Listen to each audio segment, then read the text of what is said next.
Hello students, welcome to my channel Keep Studying, Learning and Exploring.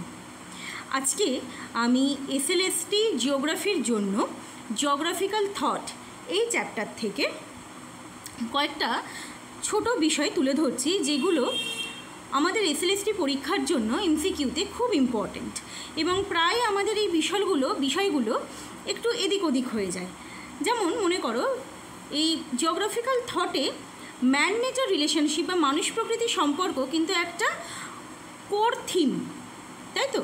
তো এই মানুষ প্রকৃতির সম্পর্ক নিয়ে 3 ধরনের মতামত রয়েছে, সেগুলো কি একটু দেখে নেওয়া যাক। প্রথমেই আসি জিওক্রেটিক দৃষ্টিভঙ্গি বা জিওক্রেটিক অ্যাপ্রোচ।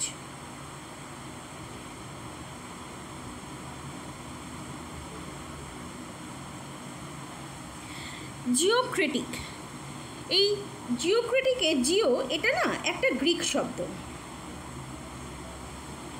জিও অর্থাৎ কি? পৃথিবী।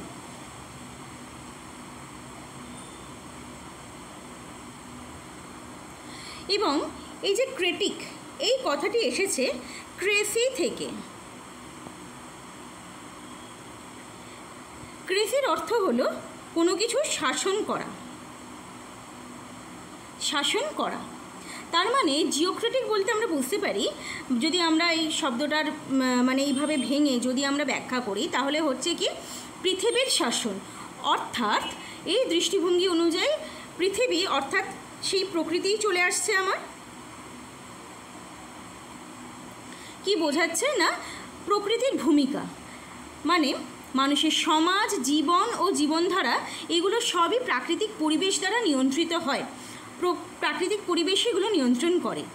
এই জিওক্রেটিক দৃষ্টিভঙ্গির সমর্থক কারা ছিলেন? Friedrich Ratzel, Alexander von Humboldt. এর পরের যে তত্ত্বটা সেটা হলো থিওক্রেটিক অ্যাপ্রোচ।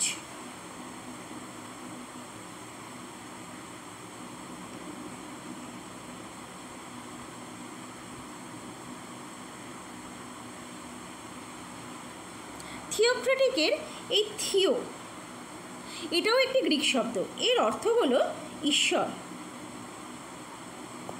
আর ক্রেটিক অর্থাৎ আগের যেটা আমরা দেখলাম যে ক্রেসি মানে শাসন শব্দ থেকে এসেছে, তার মানে থিওক্রেটিক শব্দের অর্থ হলো ঈশ্বরের নির্দেশ অনুযায়ী শাসন করা। তার মানে এই দৃষ্টিভঙ্গিতে সমর্থকরা ওনারা বলেন যে ভূপৃষ্ঠে যা কিছু দেখা যায় তার সর্বকিছুর মূলেই রয়েছে ঈশ্বরের ইচ্ছা। অর্থাৎ প্রত্যেক প্রাকৃতিক বিষয়েরই কোনো না কোনো কারণ রয়েছে যেগুলি ঈশ্বর দ্বারা নিয়ন্ত্রিত। মানে ঈশ্বরই সব কিছু তৈরি করছেন, সেটা অববাহিকা হোক বা কোনো সামাজিক ভূগোলের কোনো কিছু ঘটনা হোক, এগুলো নাকি সব ঈশ্বরই তৈরি করছেন। এর সমর্থক কে ছিলেন থিওক্রেটিক অ্যাপ্রোচের? কার্ল রিটার। এর পরবর্তীকালে এই মানুষ প্রকৃতি সম্পর্কে 3 নম্বর যে ধারণাটা সেটি হলো ভিওক্রেটিক অ্যাপ্রোচ।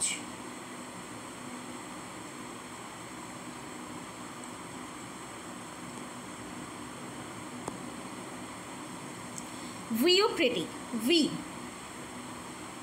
গ্রিক শব্দ ভি, আমরা জানি ভি মানে আমরা, আমাদের। ক্রেসি মানে শাসন, অর্থাৎ আমাদের শাসন। আমাদের শাসন বলতে এখানে কি বোঝানো হচ্ছে? যে প্রকৃতি শুধু কয়েকটা সম্ভাবনা তুলে ধরছে মানুষের সামনে, কিছুটা পসিবিলিজমের সাথে সম্পর্কিত। পসিবিলিজমের সিমিলারিটি রয়েছে। তো কিছু সম্ভাবনা তুলে ধরছে আমাদের মানুষের সামনে। এই সম্ভাবনাগুলি মানুষ ব্যবহার করবে কি করবে না সেটা সম্পূর্ণরূপে নির্ভর করে মানুষের ইচ্ছার উপরে। তো এই দৃষ্টিভঙ্গি অনুযায়ী বলা হয় যে প্রকৃতি হলো নিষ্ক্রিয় এবং মানুষের ভূমিকা হলো সক্রিয়। মানুষই এখানে প্রধান। মানুষ প্রকৃতিকে তার প্রয়োজন মতো সুবিধা মতো ব্যবহার করবে এবং অবশ্যই প্রকৃতির কোনো ক্ষতি করবে না। এর সমর্থক কে ছিলেন? এর সমর্থক ছিলেন লুসিয়েন ফেবার, ভিডাল ডে লা ব্লাস।